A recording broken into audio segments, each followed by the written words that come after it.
Okay, it looks like we've got a lot of attendees with us, so we'll go ahead and get started. Welcome to the Spears Alumni Society panel event. My name is Kelly Ebert, and I am a career coach with the Easton Center for Career Readiness. Our topic today is adapting in times of change, and we've gotten a little experience with that even with this event. We weren't sure what the weather was going to do, so rather than the in-person event that we were all looking forward to, we switched gears, and we're just grateful that we have this virtual option as a backup plan. So we're happy that we can move forward with this event. Dean Eastman is going to be our moderator today, and he's going to introduce our panelists here in just a minute. But real quickly, before we get to that, we just want to encourage you to ask questions. Our panelists are eager to answer questions for you. And we're going to ask that you submit those through the Q&A feature rather than the chat feature. So we'll get to as many of those questions as we can. So with that, we will go ahead and welcome our moderator, Dean Eastman. Thank you, Kelly. Oh, it looked kind of dark. I better turn the light on. Adapting already. There we go. As Kelly said, we are here to talk about adaptability, something we've all become very familiar with this past year. I know that the pandemic has caused all of you and all of us to adjust, and I've been very, very proud of the resiliency our students have shown. I know that you've had a lot thrown at you and a lot changed, so I'm very impressed with how you've handled it. And clearly, adapting to change is something we will all face, not just in our professional lives, but our personal lives as well. So we're really excited to have some alumni here with us to kind of share with us their words of wisdom and insight on this topic. So I'd like to invite our three panelists to turn on their video and join us. Our panelists today are all members of the Spears Alumni Society, which is a great organization we rely on heavily that works to connect and engage alumni with current students and offer advice and guidance as we work to prepare the next generation of business leaders. So first up, we have Sarah Brown. She married. She is married, but she majored in marketing while she was at OSU. She's the current president of the Alumni Society. She resides in Stillwater and is currently the senior contracts manager of human space exploration at Lockheed Martin. So if you want to get to the space station, you might want to talk to Sarah. Next up, we have Jamie Adamson. He majored in MIS, and he's the Director of Information Technology at Red Bluff Resources in Oklahoma City. And finally, Tom Gillian majored in Hospitality and Tourism Management, the newest major in the Spears School of Business, and is currently the Vice President of Full Service Franchising Operations at Marriott International in Tulsa. So we have all the big cities in Oklahoma covered here. So again, thank you all for being with us. We appreciate the panelists' time on their busy schedule. And again, as Kelly said, we do invite you to ask questions using the Q&A down at the bottom of the screen. We've got a few questions here to kick things off, and then we'll get to your questions as they pop up. Obviously, today we're talking about adaptability. And so I'd like you to think specifically about times in your careers and lives that required you to adapt and adjust. So first, in your career, tell us about a time that required you to significantly adapt to a situation, a new situation, obviously. And so we'll start off with Sarah. Yeah, so actually just about 2 years ago, I had my first child.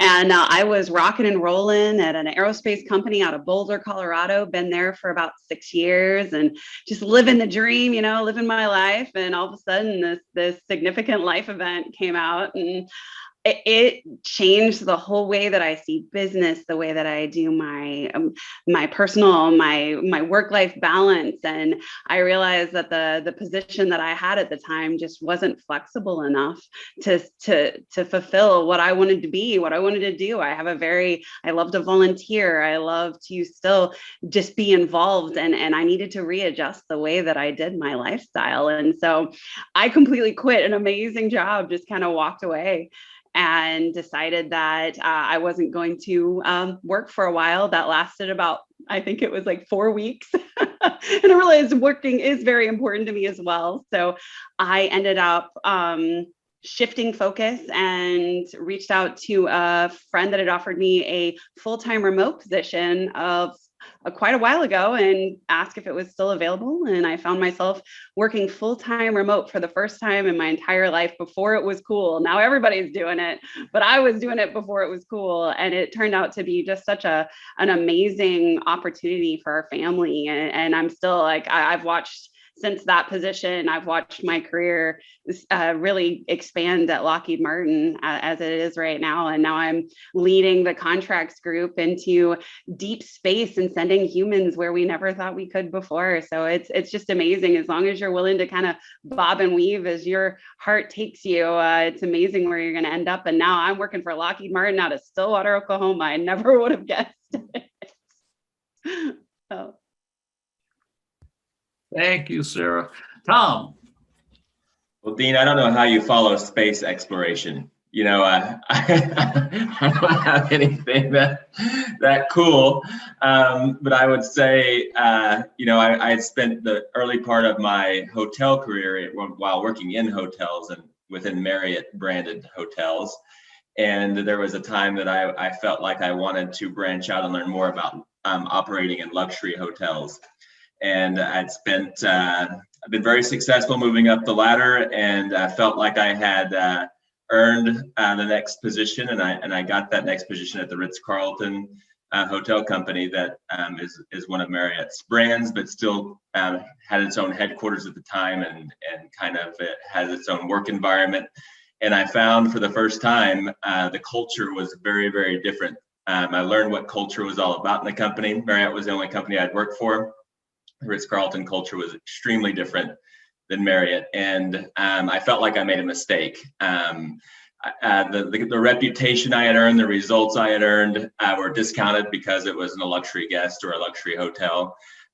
So I really had to work very hard to kind of build back up who I was within that environment. I learned a lot of great things, but for the first 6 months, I felt like I had made an error. And I was contemplating whether I would throw a line back to old friends at Marriott to see if they could bail me out of this mistake I had made.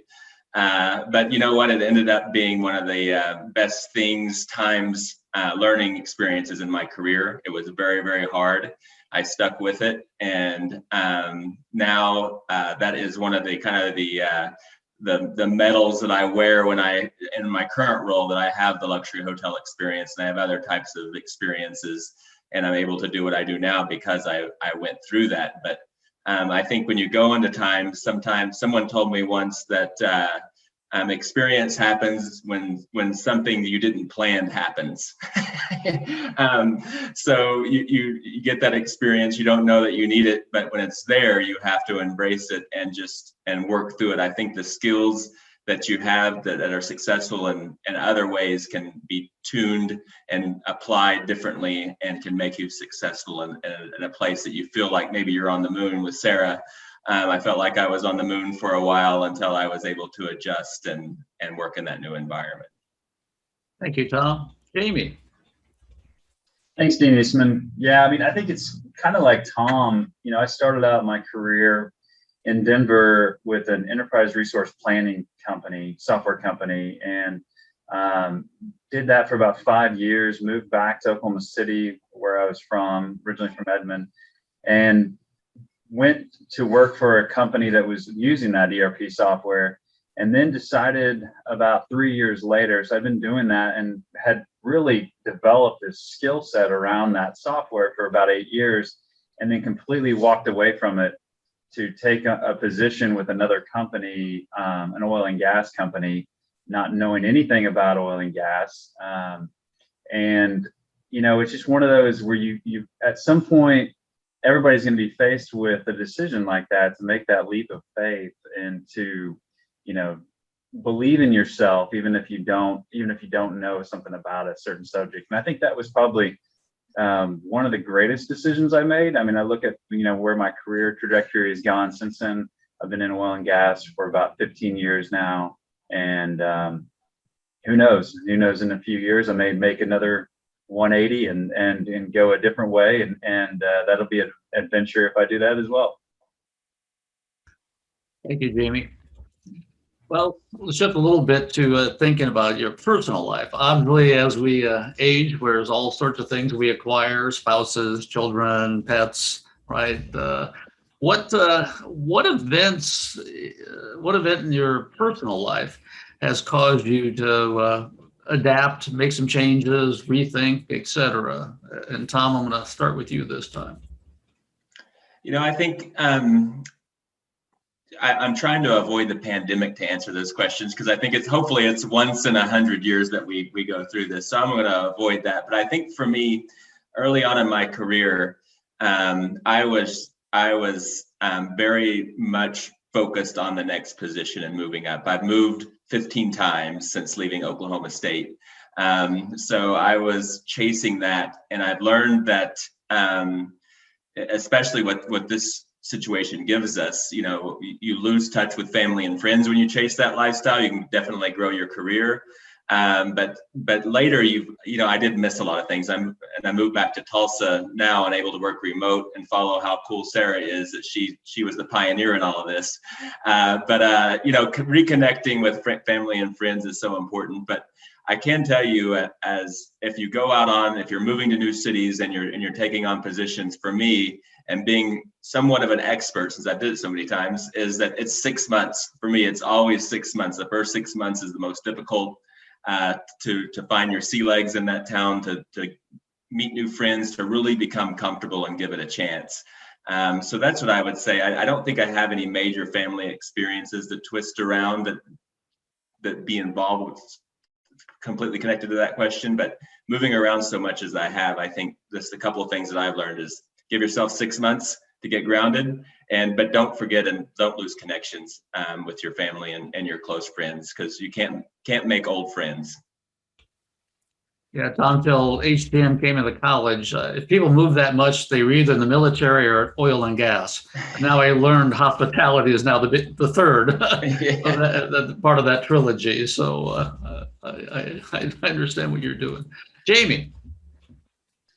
Yeah, I would say probably, a pretty significant life event that happened was about 6 years into my career. When we had moved back to Oklahoma City, we decided to start a family. My wife got pregnant, and then we were both working at the time, and daughter was due in October. And then we found out in August that my wife had cancer. And so, you have to adjust quite a bit at that point, because, we had made plans for, she was going to take 12 weeks off, and then we had somebody to watch the kid and daycare and all that stuff. And now it's just all been turned on its head, and you got to say, okay, somebody's got to be there from day one and not only take care of my daughter, but also my wife. And luckily, I think it was a defining moment for me. It was not being afraid to ask for help.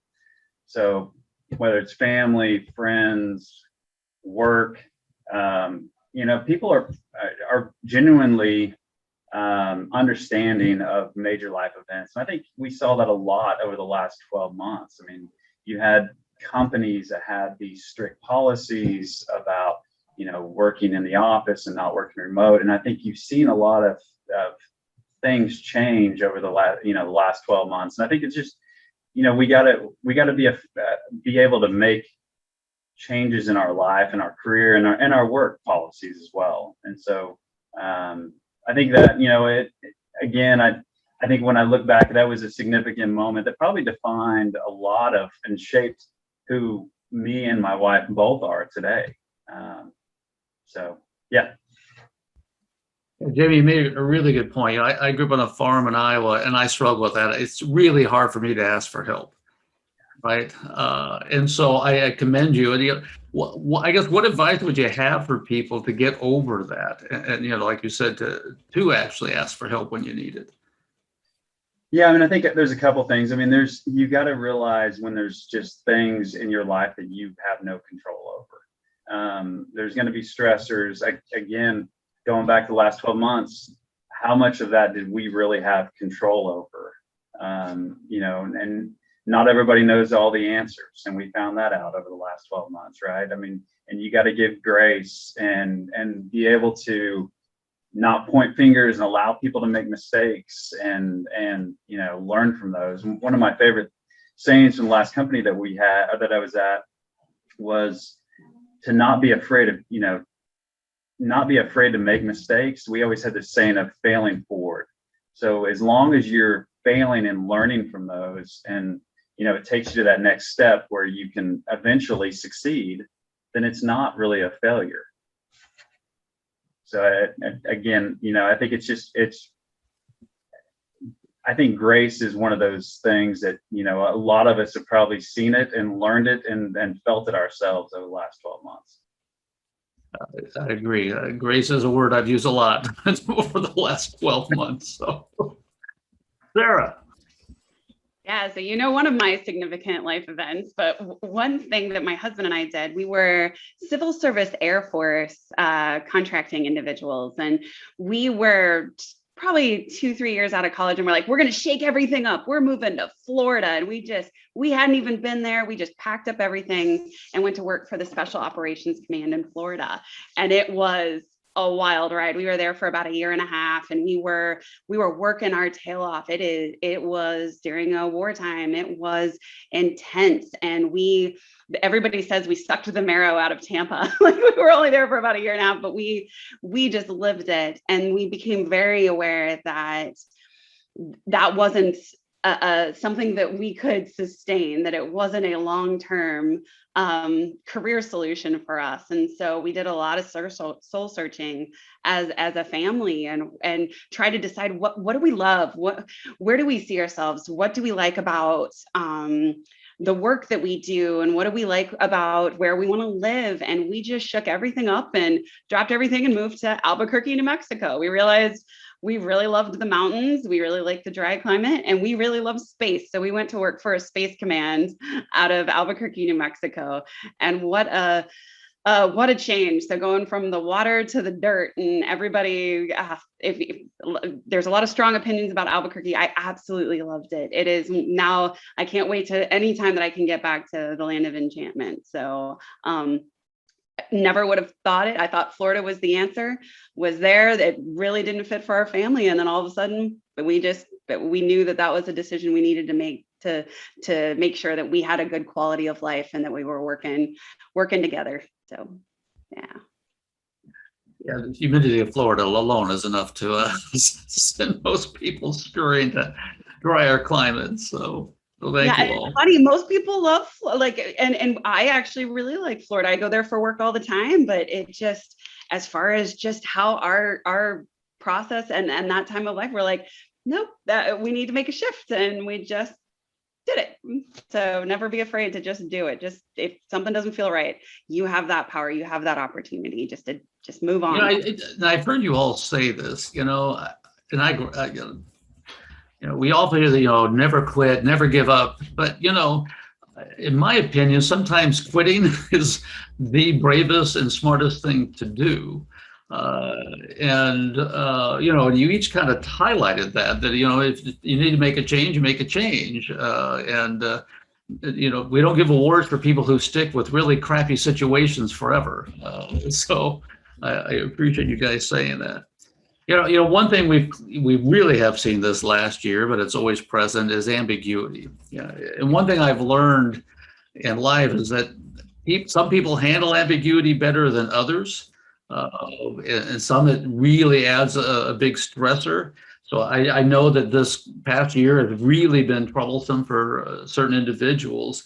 Talk a little bit about how you approach ambiguity, and are there lessons or advice you could give to people to enable them to better deal with ambiguity? And Jamie, I'm going to start with you.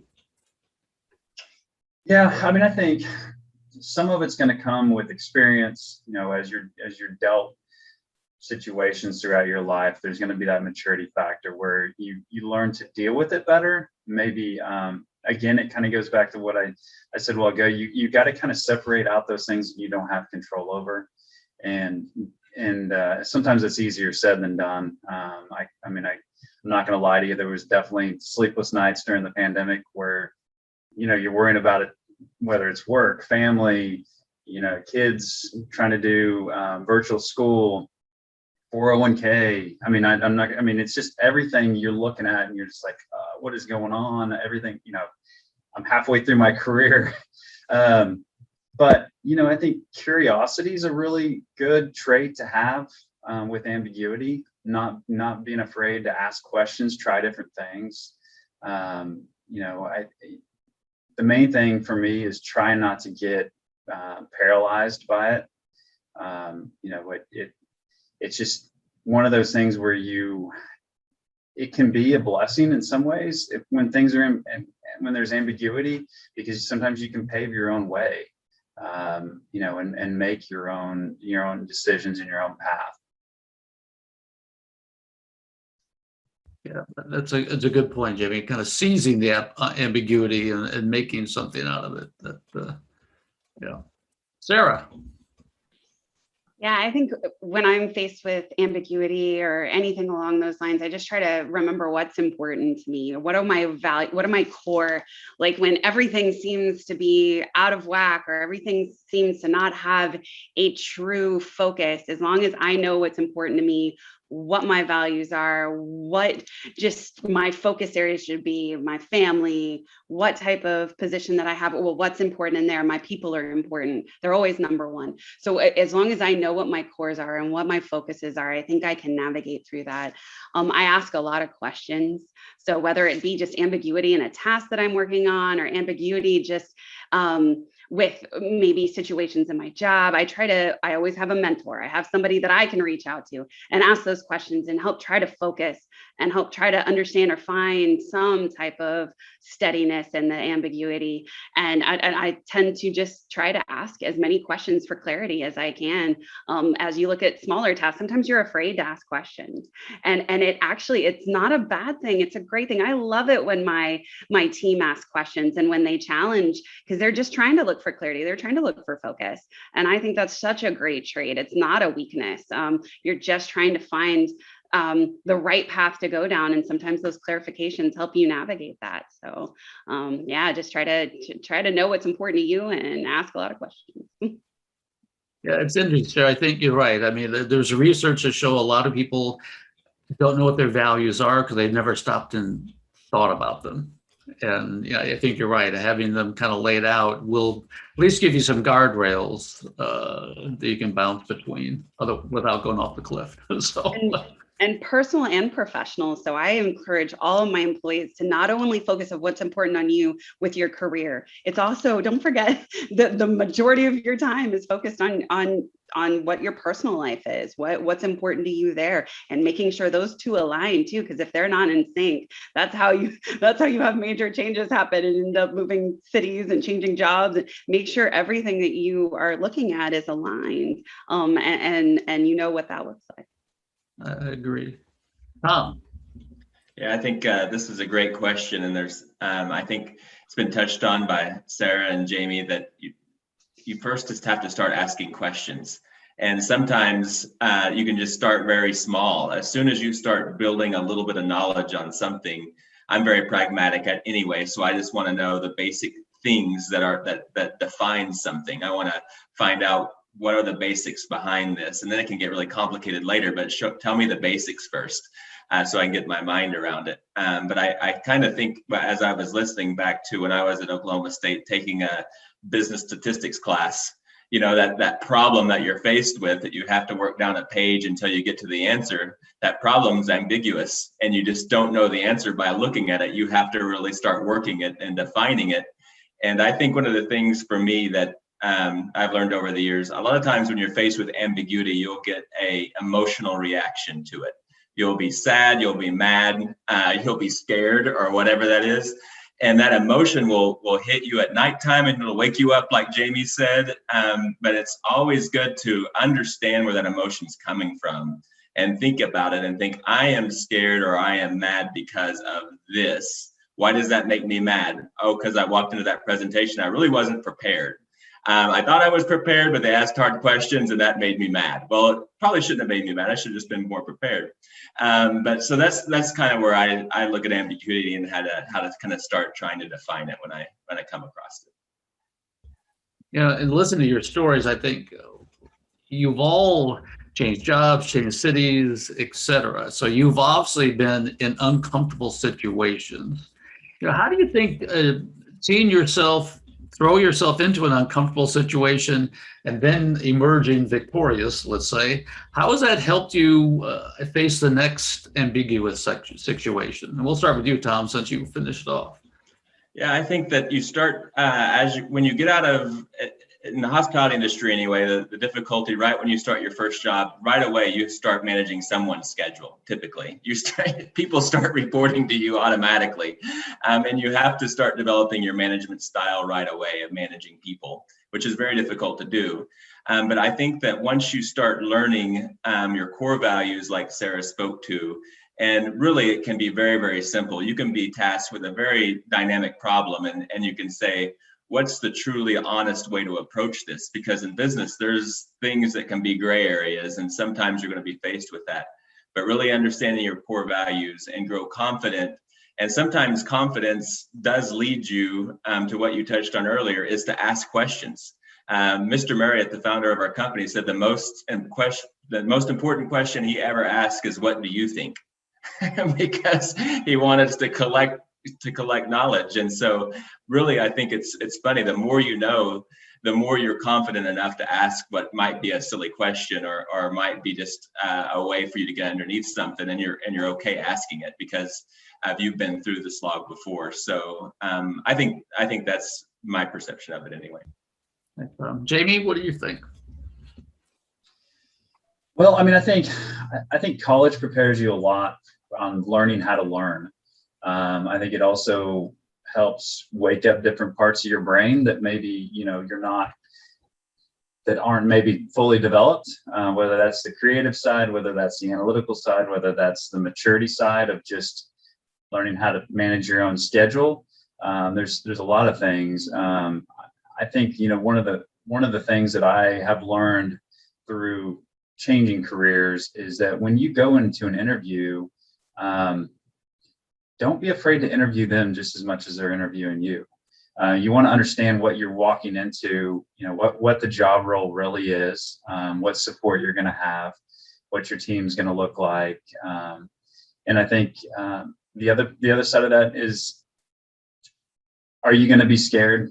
Changing jobs? Absolutely. I don't think there's not a lot of people out there that are just completely fearless when it comes to making major life changes like that. But I think as long as you believe in yourself and you push yourself, you'll find out that you're a lot more prepared for that next role than you think you are. And that's what I have discovered in my career, is that next position, that next move. Yeah, you're going to be scared, but you find out real quick that all the things that you've done leading up to that have prepared you for it.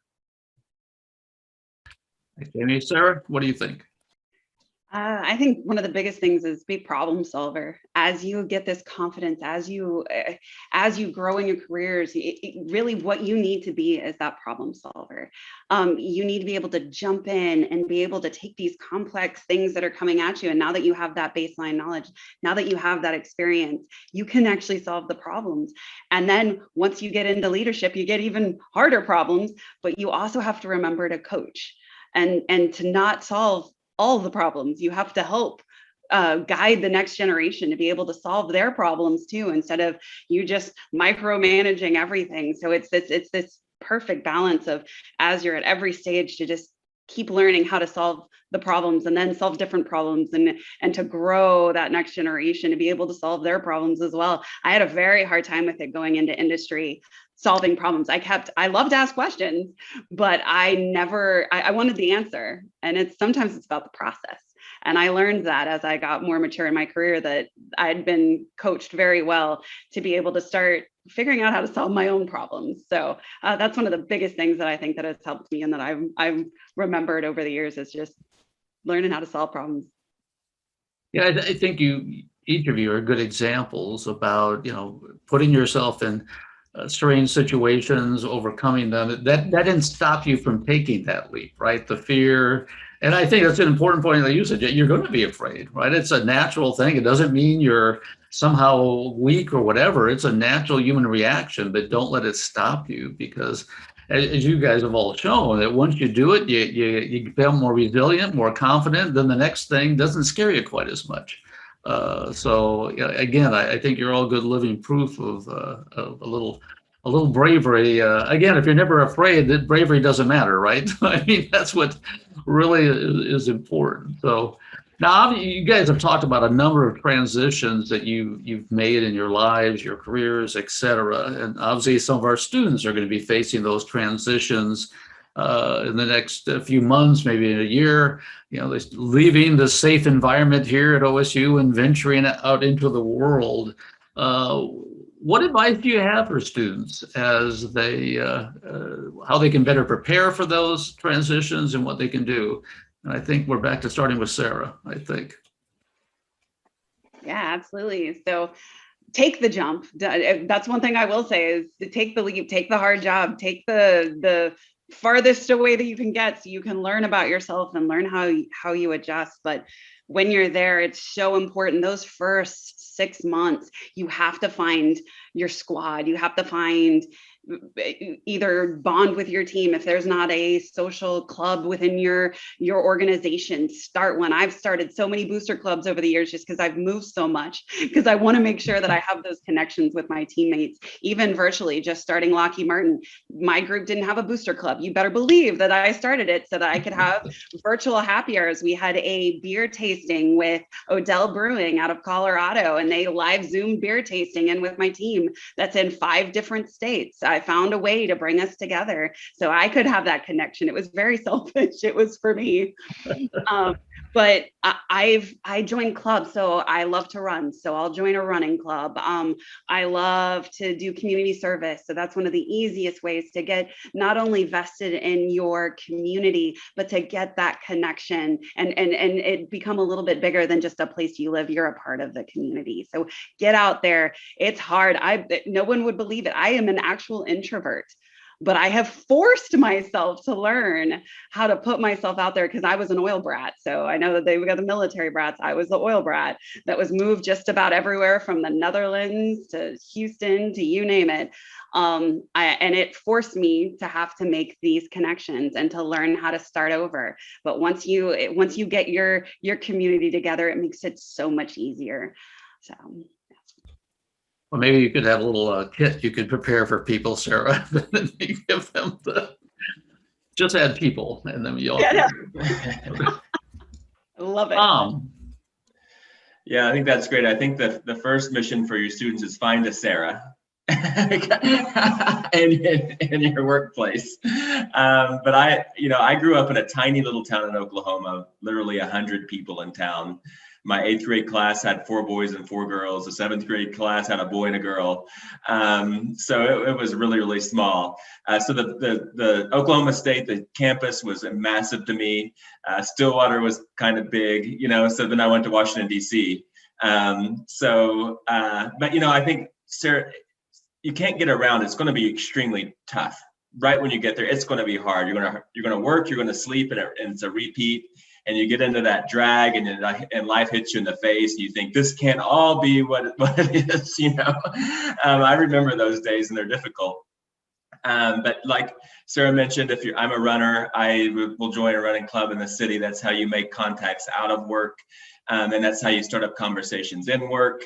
Practice your hobbies. If you like golf or you play basketball, don't forget those things and make time for them, because that's how you introduce yourself. And, the great thing about the hospitality industry is people that are typically attracted to that industry are usually pretty friendly people. So usually in a hotel, you can usually find, or a restaurant or something tourism related, you can usually find some pretty friendly people. And there's also, there is a service industry nightlife that's out there, for those that work really hard in the service industry, go blow off steam. So that's always, I don't, say that you should go do that all the time by any means, but it is a way to connect with people that you work with and other locals. But there's no way of getting around it. I agree with Sarah. You got to get out. I'm a full supporter of getting out there and going wherever you can, open up and go wherever you can. You'll get experience. Oklahoma will always be here. You can, like we did, we all landed back here somehow. So, but go out there and make those experiences. And it's tough in the beginning, but you'll really learn to enjoy it. I have lifelong friends all over the United States because of people that I've worked with. So it's enjoyable. Thanks, Jamie. I would echo a lot of that. I mean, I think the more that you can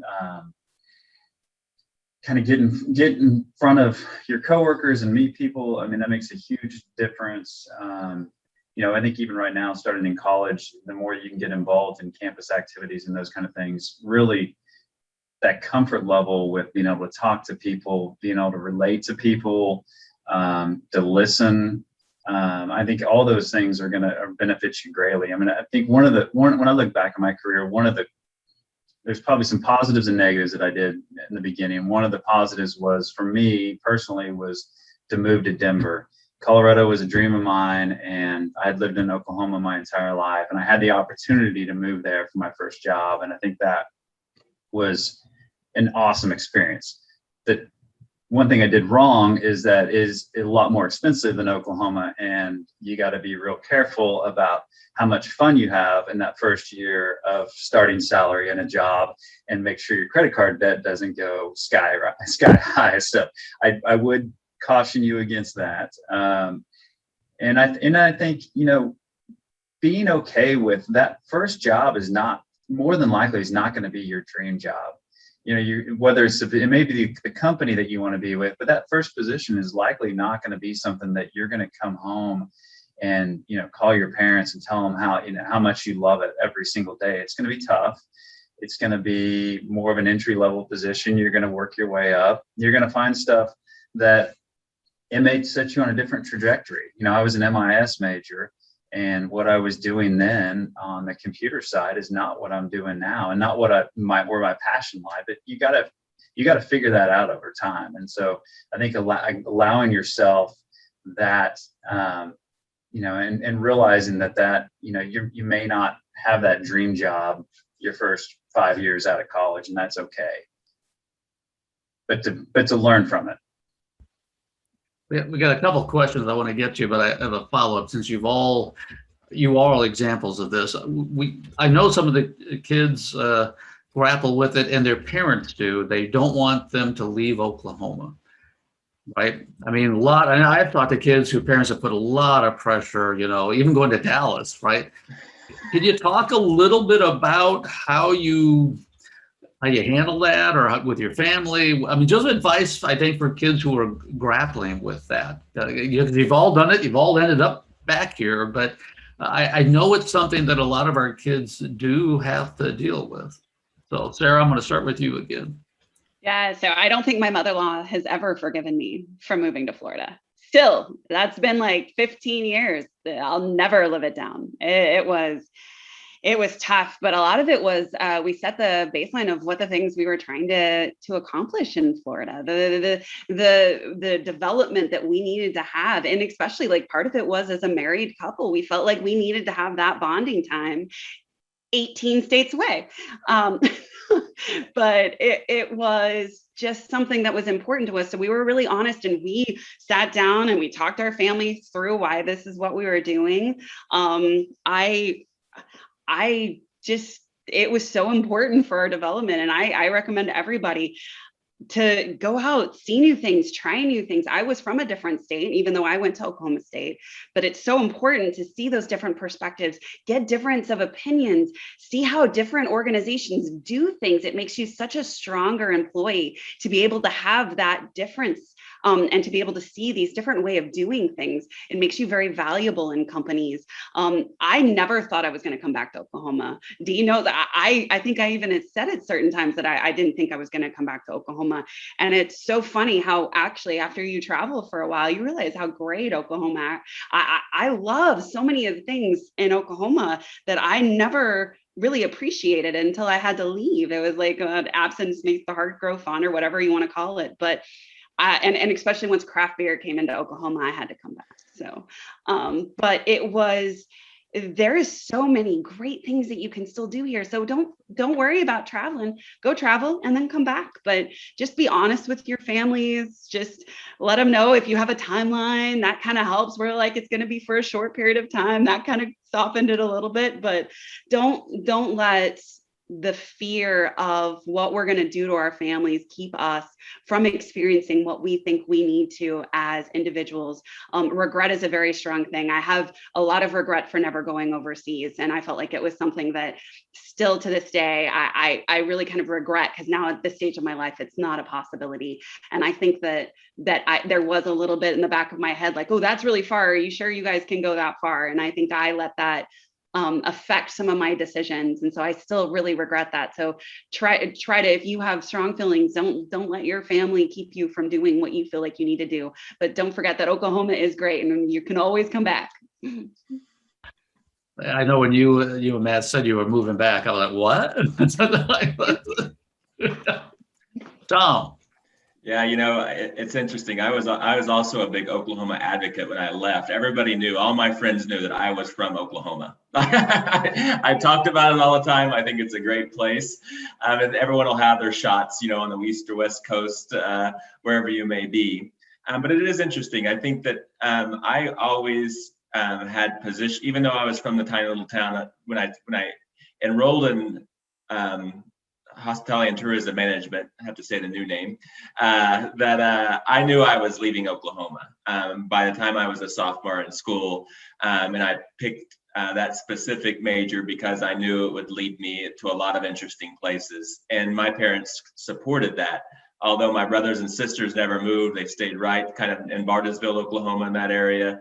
But I think, it is your life. And if you fast forward 20 years, and I have a lot of high school friends that I've been back in touch with now that I've moved back over the last 6 months, and they never moved from the area, and they have some great degrees, and they're with their families, they're doing great. However, I think if you fast forward 20 years and you're in Oklahoma with your family, would you think, man, when I graduated, I wish I would have moved to Dallas. I wish I would have moved to Denver. I wish I would have moved to Seattle. Of course you would say that, I think. This is the time to do it. And just to touch back on what Jamie said earlier, watch what you spend. The credit card interest rates add up quickly, and it takes a while. It took me a while when I really started actually making money to finally pay off that credit card, because I think I was still buying drinks from Joe's after 3 years that never paid off. But to spend wisely, these big cities can eat your lunch and rent. You don't need a brand new car right away. All of that stuff. Live your life without these bills hanging over your head, and you'll enjoy it much more. But that's my 2 cents. Thanks, Jamie. Yeah, you're right. I mean, you find out real quick what taxes and other deductions on the paycheck look like. So it's not quite as much as what your mind envisions when you take that position.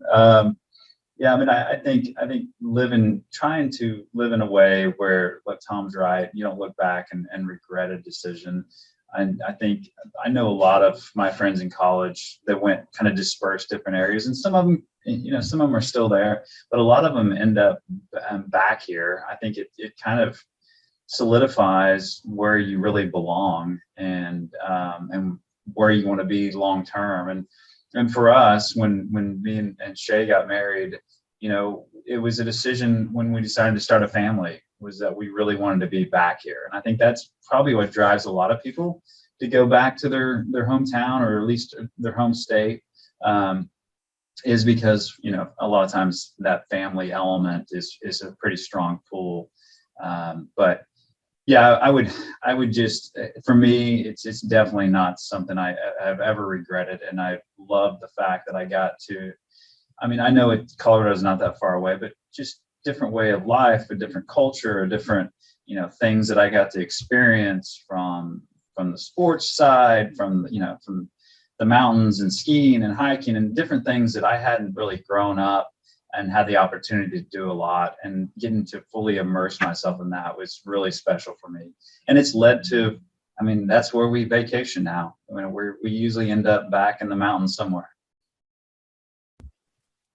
Thank you, Jamie. This is, I think, a great question. I'm surrounded by friends and families that all hate, and that is capitalized, their jobs and often suffer from burnout. Can any of the panelists say they are generally happy with their career choice? And then, do you wake up in the morning excited to get to work? And finally, do you suffer from burnout? Wow, that's a lot.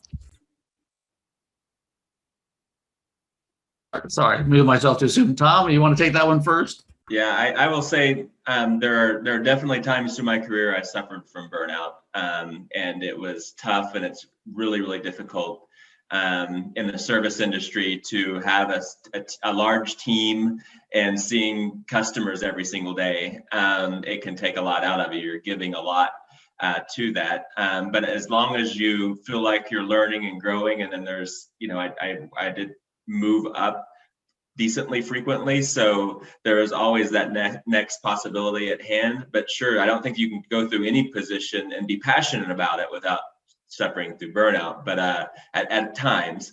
But I am sincerely very happy with the career choice that I made. I've had a lot more awesome moments than I've had bad moments within my career, and I had a great week at work this week.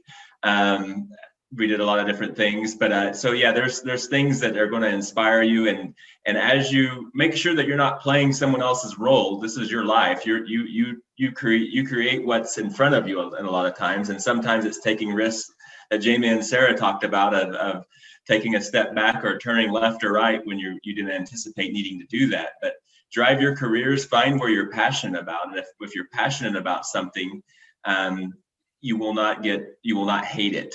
I don't think, to use that word. I think you'll enjoy it. And the best part about it, I think I really fell in love with my company and this role, and what I've done. And I really enjoy it. I have a lot of freedom in some of the things that I do.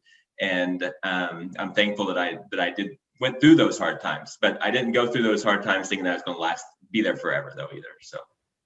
Thanks, Tom. Jamie. I think back the times in my career where, whether it's either burnout or I just did not want to get up and go to work, it was probably because I didn't have enough work-life balance. One of the times I think back in my career that I just absolutely hated was when I was doing a lot of after-hours support for extra pay. And I think you can only do so much of that, and you can only sustain so many hours a week before you need to recharge your batteries. And so I think taking care of yourself, both mentally and physically, is a huge part of that, and anything you do, and it is in college too. I think the other part is, you know, many people have heard the saying, you don't usually quit a job, you quit your boss. And I think that's a huge part of it. You got to have somebody, you got to have a structure around you that supports you and respects you, and that is willing to grow you and coach you, kind of like Sarah was talking about earlier. And if you don't have that, then it's probably time to take another look and you know, get your resume out there and start searching. Yeah, actually, Jamie, research shows the number one reason people leave a job is because of their boss. Nothing's even close. Sarah. Yeah, so I'll echo that. I took some notes down, and the number one is good leadership. I would say I suffer from burnout quite often just because I overextend myself. So if I have good leadership, a lot of times they don't let that happen. They control me a little bit. But I've learned one of the biggest things I can do to help myself with burnout is set boundaries. It's really, really hard. But I have to set those boundaries so that I know when I see the signs coming in. I've actually been in adrenal fatigue before because I have gone so hard with personal and fun and also at work. So burnout's real. I'd say a lot of times you just got to set those boundaries, take time off. It is so hard, but you have to do it. But I'd also say give the job some time. A lot of times we keep going. This first 6 months, they're hard. You're coming into an organization and they've either probably been out without you for a while. So there's a backlog. They've got probably reorg or shift going on. There's a lot of reasons why we are taking in new talent. And so a lot of times that first 6 months is tough. And there's a reason they pay us to do it, man. You're feeling it, but give it some time. Just give them a little bit of time and see if it works. After a year, if you're just can't get up in the morning because it's so bad, there is no problem with leaving. But give it a little bit of time and see if you can implement change. See if you can. I challenge you are there areas that you can make or changes that you can make that can influence the environment around you and maybe make it a better job? Offer up initiatives or a lot of stuff for us. We are always looking for ways to do things more affordable and smarter. And I mean, those are your opportunities to change your flip the script, change what's going on. So I challenge you as well as if you do see that burnout happening, potentially maybe there's something you can do to change the behaviors. Yeah, Sarah, I just wanted to say one quick thing. I think you touched on something great, and it kind of follows into what Dean Eastman was talking about a little earlier, is if you picked up after graduation and you find yourself in Seattle, and after that 1 year, wherever you may be, after that 1 year, this job is burning you out and you start looking for other positions, you have the United States to look in, right? But if you decided to plant stakes here in Oklahoma and you're in that burnout job, and you've already decided you're going to stay here for the rest of your life, you're very, very limited about, it's much harder to pick up and go after you've kind of stayed here, I think. So I think that's helped me too. And I've had poor bosses and I couldn't wait to get out of a hotel and go to the next one because there was an opportunity ahead. But I think that was a great advice, Sarah. Yeah, and I had a great mentor.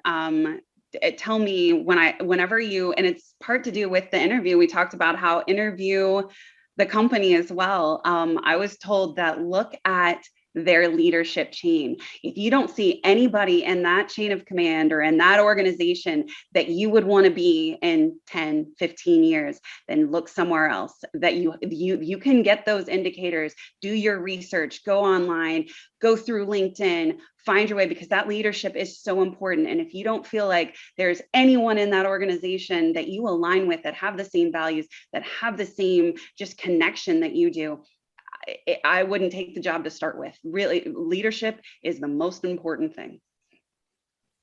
Yeah, I think you guys all raised some really, really good points. And I think when you're young is the time to take those changes. I mean, the best advice I got from a professor I had in college said, you need to have 6 months of go to hell money. Right, save up so that if you hate your job, absolutely, you can tell them go to hell. But you got 6 months worth of money to base it, and and I've always tried to. And I don't do that now. All right, but it just psychologically, it was really nice because I had a couple of jobs I just hated, but because we had that cushion, I didn't feel trapped. And I think that's when I hear people that just are miserable. They got themselves trapped. They didn't probably leave when they should have.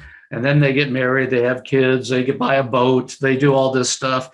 Once you start getting these encumbrances, your degrees of freedom go down. And I think you guys have said it, don't go into debt, don't do this stuff, because you want to maintain that flexibility that if this isn't, like you said, I agree. Give it 6 months, a year. If it ain't working, get out. Right. But it's harder to do if you buy a boat, a new car and all this stuff, unless you have really wealthy parents and understanding parents. So yeah, Not I after think you leave them. They don't understand after you've left them. They abandon. that's right. That's right. They cut the cord and the credit card. Right. I think we got time maybe for one question. What's down here? Oh, do you recommend a graduate degree? And how does working within your field while attending graduate school affect things? I don't know where I'm at. Jamie, I can't remember where I stopped. It probably depends on what your field of study is, and what you want to do long term. I think it also varies by company. Some companies value it more than others.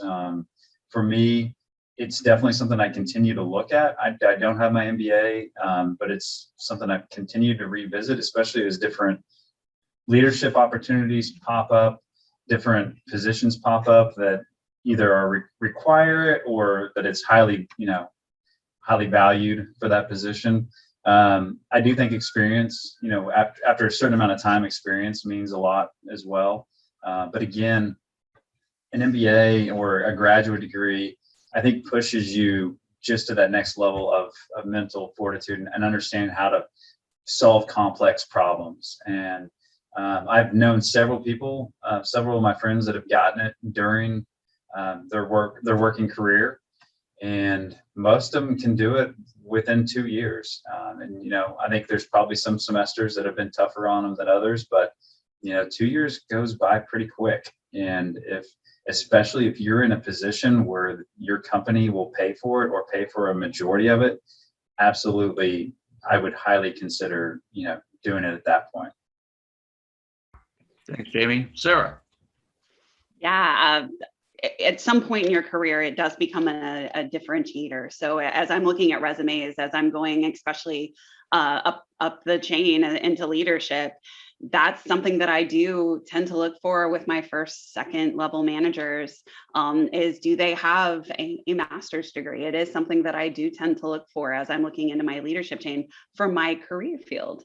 Now, some of our other career fields that we have, especially at Lockheed Martin and others, that is not something that is a requirement. So I just kind of gauge it. It's very much what Jamie said, just figuring out where you want to see yourself, where you want to go. If your 10, 15 year plan has you in an executive leadership role, you might want to start looking at earlier, sooner rather than later, having that taken care of. I was lucky. My master's was paid for by my company. I'm looking at a leadership certificate right now, a leadership program. It's very much like a little mini master's on organizational behavior and executive leadership, just because that's a skill set that I feel like I would really like to have, and the confidence that I would like to have at this level and stage of my career. Is it going to get me a job? Is it going to be that differentiator? I don't know. It could be, but it never hurts. And it's that, for me, it's always been the confidence of what I've taken away from it. But will I say you have to have it? Absolutely not. Has it been helpful? I do believe so. Thank you, Sarah. Tom. I think that in HTM, a master's degree can never hurt you, right? So that's always a nice thing to go forward with. That's not a bad decision. I think that in our industry, it's not going to give you a major advantage out of the gate by any means. And it might be an ego deflator to say, I have a master's and you're working the same line that everybody else is working, so that's going to be difficult, because the hospitality industry is still geared to, you got to get in at the bottom level and you got to show your strengths, and you can move up quickly, you make a lot of money later, but for some reason, that's just how you filter in. So I think that it's kind of up to the individual to think that if they can get that now, they're going to have that base now, it's not going to hurt. Or if you want to go out there and make sure that this is the right career choice for you, and it may not be, then go back and get your master's degree and look in a different area. So it is, I don't have a master's degree. I have nearly all of my colleagues that I work with have master's degrees. I've always kind of thought, like Jamie, should I go back and get one at some point? So I'm still kind of considering that too, but I haven't hit the roadblock yet where someone says you could have got this position if you would have had a master's degree. So. Well, I just want to, we have some excellent online master's programs. So, if you guys, you can talk to me afterwards, I'll get you hooked up. So, Well, I have really thoroughly enjoyed talking with each of you. I think, again, great advice, great thoughts. I appreciate your time and just sharing your thoughts and wisdom and experience with. I've learned something about each of you, so I can't speak for anybody else, but I've enjoyed it and I've learned from it. So, but again, thank you all for joining us. And again, thank our panelists very much for their time and their attention. And we will see you all somewhere down the road. Take care. Thank you, Dean Eastman. Go, folks. Go, folks.